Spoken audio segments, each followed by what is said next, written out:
ലോക്സഭ ഉപതെരഞ്ഞെടുപ്പ് മത്സരത്തിനൊരുങ്ങി കോൺഗ്രസ് 5 എംപിമാർക്കും 2 MLA-മാർക്കും ചുമതല. വയനാട് ലോക്സഭാ മണ്ഡലത്തിലെ ഉപതെരഞ്ഞെടുപ്പ് പ്രവർത്തനങ്ങൾ സജീവമാക്കാൻ കോൺഗ്രസ്.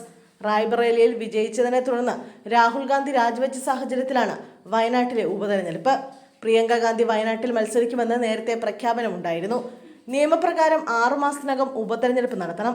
ഈ കാലാവധി ഈ നവംബറിൽ അവസാനിക്കും. ഇതോടെ മഹാരാഷ്ട്ര, ജാർഖണ്ഡ് നിയമസഭാ തെരഞ്ഞെടുപ്പുകൾ പ്രഖ്യാപിക്കുന്നതിനൊപ്പം ഒക്ടോബറിൽ വയനാട് മണ്ഡലത്തിലും ഉപതെരഞ്ഞെടുപ്പ് ഉണ്ടാകുമെന്നാണ് കോൺഗ്രസിന്റെ കണക്കുകൂട്ടൽ.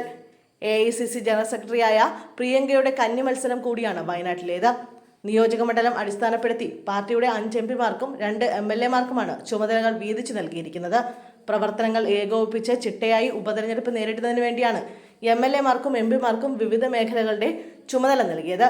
MK രാഘവൻ തിരുവമ്പാടി, രാജ്മോഹൻ ഉണ്ണിത്താൻ കൽപ്പറ്റ, ആന്റോ ആന്റണി നിലമ്പൂർ, ഡീൻ കുര്യാക്കോസ് സുൽത്താൻ ബത്തേരി, ഹൈബി ഈഡൻ വണ്ടൂർ എന്നിവരാണ് ചുമതല ലഭിച്ച എംപിമാർ.